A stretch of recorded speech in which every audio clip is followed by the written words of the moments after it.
맥추절이 보여주는 것 2편. 첫 번째, 광야 40년 생활을 보여주는 맥추절. 출애굽 사건은 필연적으로 이스라엘 백성의 40년 광야 생활로 이어집니다.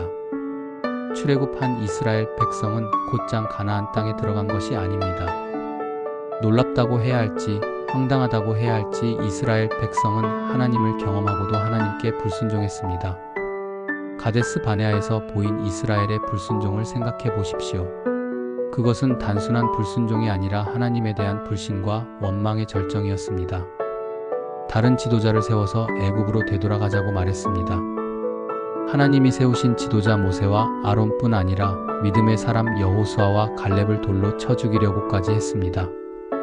이스라엘이 40년 광야 생활을 시작한 이유입니다. 광야 생활을 하면서 이스라엘 민족의 마음과 태도가 달라졌습니까? 아닙니다.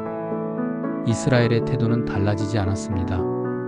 그들은 오만불손했습니다. 다 큰 어른들이 고기와 마늘, 부추가 먹고 싶다고 대성통곡하며 울었습니다. 조금만 불편하면 불평불만과 원망을 거침없이 쏟아냈습니다. 툭하면 애굽으로 다시 돌아가자고 말했습니다. 참으로 기가 막힙니다. 동시에 부끄럽기도 합니다. 그들에게서 광야와 같은 세상을 살아가는 지금 나의 모습이 보이기 때문입니다. 하나님은 지독하게 불순종하는 그들에게 오래 참으셨습니다. 단순히 참으신 정도가 아닙니다. 하나님은 때를 따라 돕는 은혜를 베푸셔서 그들을 먹이시고 마시게 하시고 입히셨습니다. 신발과 의복이 닳지 않았습니다. 신명기 8장 4절. 광야 생활은 말 그대로 하나님의 은혜로 먹고 마시고 생존한 시간이었습니다.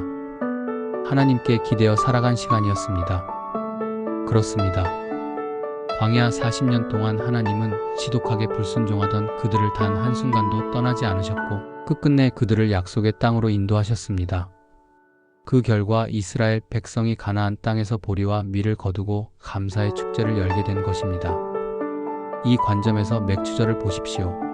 맥추절은 광야와 같은 세상을 살아가는 우리를 먹이시고 입히시는 하나님, 광야 같은 세상에서 우리와 동행하시고 보호하시는 하나님을 보여줍니다.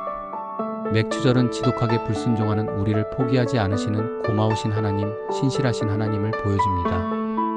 두 번째, 가나안 정복 전쟁을 보여주는 맥추절. 광야 40년 생활을 마치고 드디어 가나안 땅에 들어갔을 때도 다르지 않습니다.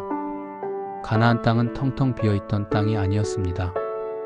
그곳에는 키가 크고 힘이 셀 뿐 아니라 훈련된 군인이 최신식 무기로 중무장하고 있었습니다. 게다가 그들의 성은 견고했습니다. 지형지물도 가나안 족속의 편이었습니다. 반면 이스라엘 백성은 오합지졸 그 자체였으며 변변한 무기조차 없었습니다. 아무리 따져보아도 불리합니다. 도무지 전쟁에서 이길 수 없는 상황이었습니다. 이스라엘은 말도 안 될 정도의 불리한 입장에서 생명을 건 살벌한 전쟁을 수십 차례나 치러야 했습니다.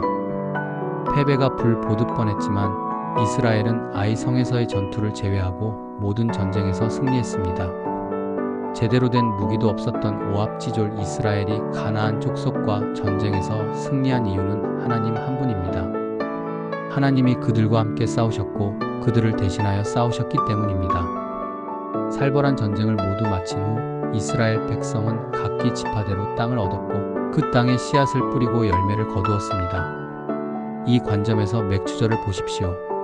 맥추절은 이스라엘을 위해 싸우시는 하나님, 우리와 함께 우리를 대신해서 싸우시는 하나님을 보여줍니다. 맥추절은 우리의 산성이신 하나님, 피할 바위가 되신 하나님을 보여줍니다. 맥추절은 결국 우리를 승리하게 하시는 나의 편이 되신 하나님을 보여주는 절기입니다. 세 번째, 농경사회의 참모습을 보여주는 맥추절. 저는 농부의 아들입니다.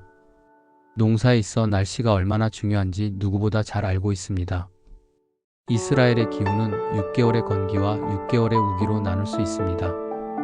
제가 어릴 때 우리나라에 한동안 비가 오지 않았던 때가 있었습니다. 그때 강화도에서 기우제를 드리는 장면을 뉴스에서 보았습니다. 지금도 그때 기억이 생생합니다. 지금 우리가 사는 시대에도 비가 오지 않으면 손을 쓸 수가 없는데 하물며 고대 이스라엘이 살아가던 농경시대는 더 말할 것도 없습니다. 기나긴 6개월 동안의 건기 후 이른 비가 제때 오지 않으면 파종할 수 없습니다. 보리와 밀 파종이 늦어지거나 제대로 안 되면 백성들은 풀뿌리와 나무 껍질로 연명하거나 굶어 죽을 수밖에 없었던 시대입니다. 구약 성경을 보면 어이없을 정도로 이스라엘 백성이 바알과 아세라를 섬기는 장면을 목격할 수 있습니다. 도대체 왜 그랬을까요? 그 시대 사람은 너나 할 것 없이 바알과 아세라를 태양과 비를 주관하는 신으로 섬겼습니다. 바알과 아세라가 풍성한 열매를 거두게 하는 신이라고 철석같이 믿었던 세상이었습니다. 비가 오지 않으면 바알과 아세라 신전에 모여 제사하는 것이 일상이었던 시대였지요. 이스라엘 백성이 바로 그 세상 한복판에서 살아가고 있었습니다. 건기와 우기가 명백하게 구분된 가나안. 땅은 때를 따라 돕는 하나님의 은혜가 아니면 살아갈 수 없는 곳이었습니다. 씨를 파종하기 전 이른 비를 내려주시고 추수하기 직전 늦은 비를 내려주셔야 굶지 않고 살 수 있었습니다. 구약 이스라엘 백성이 이른 비와 늦은 비를 하나님께 간구했던 이유입니다. 이 시선에서 맥추절을 보십시오. 맥추절은 단순히 보리와 밀을 추수한 것이 아니라 우리 형편을 정확하게 아시고 알맞은 기후를 주시는 하나님을 보여줍니다. 태양빛과 비와 바람을 주시는 하나님을 보여주고 세상을 운행하시며 다스리시는 하나님을 보여줍니다. 맥추절은 낮에 해도 밤에 달도 너를 해치지 못하리라는 시편의 노래를 고백하는 절기입니다. 시편 121편 6절.